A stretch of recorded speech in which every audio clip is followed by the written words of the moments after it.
Emma Thompson's hands trembled as she barricaded the front door, while her 8-year-old son, Liam, crouched silently in the hallway, watching the flashing red and blue lights spill across their living room. What started as an ordinary evening in their quiet neighborhood was about to spiral into a night no one would ever forget. The sun was setting over the quiet suburban streets, casting long shadows across neatly trimmed lawns and freshly painted houses. The neighborhood was the kind of place people imagined when they thought of safety and normalcy. Kids riding bikes, sprinklers spraying water over green grass, and neighbors stopping to chat casually about their day. It was the kind of place where doors were rarely locked and trust was almost instinctive. At least that's how it had always seemed to the residents. Inside one particular house, the atmosphere was deceptively ordinary. An 8-year-old boy sat cross-legged on the living room floor, coloring carefully in his sketchbook. His small fingers clutched a crayon as he filled in the outlines of animals and cars with bright, meticulous strokes. The walls of the house were decorated with cheerful drawings and school projects, a testament to the boy's creative energy. The faint hum of a ceiling fan provided a rhythmic backdrop, blending with the distant sounds of birds settling in for the night. The boy's mother moved about the house, performing ordinary tasks with a distracted efficiency. The smell of freshly baked bread lingered faintly from the kitchen, a comforting aroma that seemed to promise normalcy. Yet beneath the routine motions there was a tension she tried desperately to mask. Her eyes flickered toward the window more often than usual, scanning the quiet street for any sign that something had shifted. The day had been ordinary until the air grew heavy with the distant, almost imperceptible sound of sirens. At first they were faint, easy to dismiss, but gradually they grew louder, insistent, impossible to ignore. Outside, a cluster of police cars rolled into the street, their lights painting the houses in sharp, unnatural colors. Red and blue reflections bounced across walls, cars, and windows, giving the neighborhood an eerie, surreal glow. Residents peered through curtains, holding their breath and exchanging whispered theories about what could be happening. The calm of the evening was dissolving rapidly, replaced by a creeping sense of unease. Inside the house, the boy sensed the shift in energy even if he didn't understand it. The rhythm of his coloring faltered as his mother's movements became more purposeful and tense. Her brow was furrowed, her hands shaking ever so slightly as she straightened chairs and glanced repeatedly at the front door. He could feel something in the air had changed. There was a quiet tension, almost like the house itself was holding its breath. The first knocks on the door were firm but measured, polite in their insistence. Moments later, the volume of the knocking escalated, accompanied by commands that carried authority and urgency. Each knock reverberated through the walls, shaking the boy's concentration. The mother's face tightened, a shadow of fear flickering in her eyes, but she did not open the door immediately. She moved quickly, gathering herself, her motions deliberate yet restless, as if preparing for a confrontation she had been dreading. The street outside buzzed with quiet murmurs of neighbors watching from behind partially drawn blinds. Police officers positioned themselves with careful precision, speaking into radios and adjusting their stances, readying for what they anticipated would be a difficult interaction. Inside, the boy moved closer to the hallway, peeking around corners, sensing the weight of the moment without fully understanding it. His small world, which had been predictable and secure just moments before, was tilting in a way that left him uncertain and vulnerable. The ordinary evening had shifted into a tense waiting game, the calm surface of the neighborhood hiding a storm that was about to break through the front door. The sound of knocking grew louder and more insistent, each rap on the door echoing through the small house like a warning.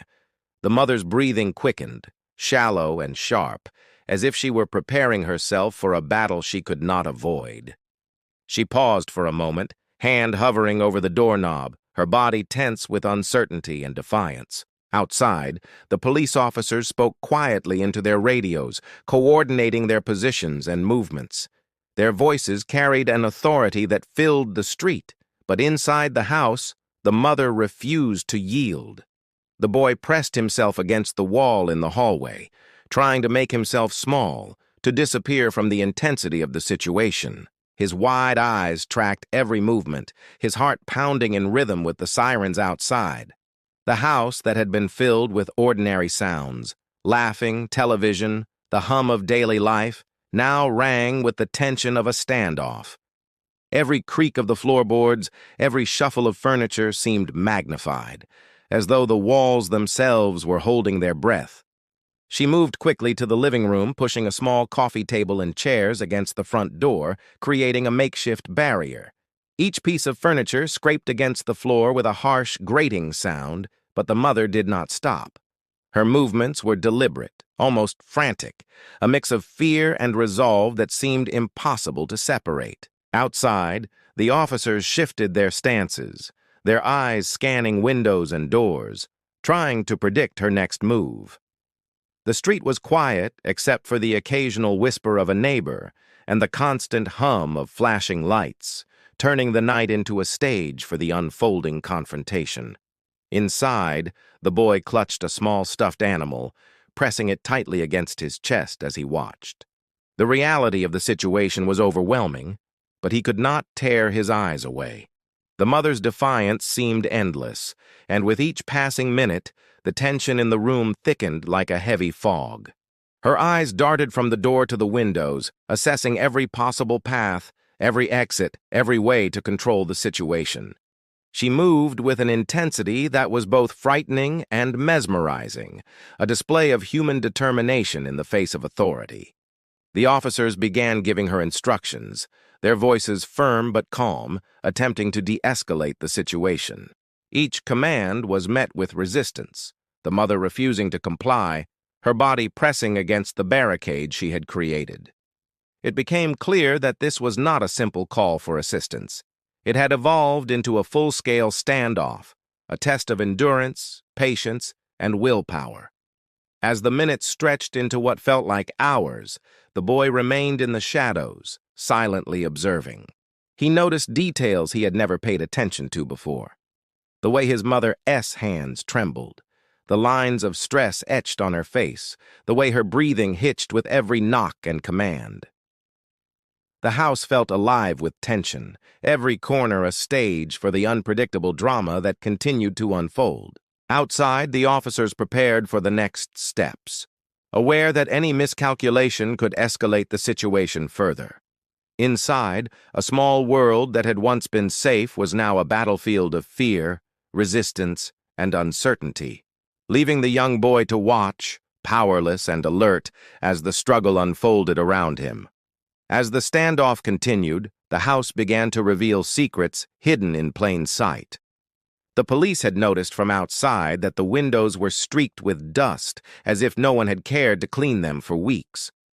From the glimpses they caught through the blinds, it seemed the furniture was arranged oddly, with pieces pushed into corners and hallways partially blocked. The officers could sense a deeper tension inside the walls, something beyond the immediate confrontation. Inside, the mother moved cautiously through the living room, eyes flicking toward every shadow. Her hands trembled slightly, but her movements were purposeful, a careful balance between fear and control. The boy followed her motions silently, crouched in a corner trying to make sense of the strange rhythm of commands and resistance. The house felt different somehow, as if it held stories that were never spoken aloud, stories that only revealed themselves under pressure. Suddenly, the police noticed something that changed the course of their thinking. A partially hidden doorway in the corner of the room revealed signs of previous disturbances. Scratches on the walls, torn wallpaper, and broken frames shoved into corners. There were signs of objects that had been smashed or thrown, evidence of struggles that had occurred long before that night. The officers exchanged glances, realizing that the situation was more complicated than a simple standoff. This woman had lived in turmoil, and the house was a silent witness to it. The mother moved methodically through the house, pausing at points where she seemed to reassess her surroundings. She opened cupboards, shifted rugs, and adjusted furniture, almost as if trying to rearrange the world to her advantage. The boy observed her every motion, sensing the tension but unable to fully understand the chaos. The colors of his crayons now lay forgotten on the floor, the sketches of animals and cars abandoned as the intensity of the moment absorbed all attention. Outside, the police officers began to adjust their approach, taking cues from the new understanding of the house. They communicated quietly, cautious not to provoke further resistance. Every step they considered was weighed against the possibility of escalation. The discovery of the previous incidents changed the stakes. This was no longer just a defiance of authority, it was a complex picture of fear, history, and desperation converging in one tense evening. Inside, the boy watched his mother's eyes dart across the room, catching every detail with an almost instinctive awareness. She seemed both alert and exhausted, her movements revealing a constant calculation of risk and consequence. The house itself seemed to react, creaking under the weight of the struggle, echoing the tension in every corner. The air was heavy with anticipation, and even the faintest sound, the whisper of fabric, the scrape of a chair, felt amplified in the charged silence. The realization of past disturbances made the officers even more vigilant, but it also introduced a new dimension: empathy. They began to see not only a defiant individual, but a person shaped by prior trauma and fear. The boy, small and wide-eyed, remained a silent observer, absorbing the scene with an intensity that would leave a lasting imprint. The house, once a sanctuary of ordinary life, now stood as a silent testament to hidden struggles and unspoken truths, the shadows in its corners holding stories that were only just beginning to surface. The tension inside the house had reached a breaking point.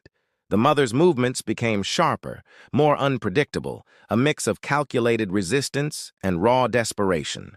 She shifted quickly from one corner of the living room to another, blocking access points, repositioning furniture, and glancing constantly toward the hallway where her son crouched.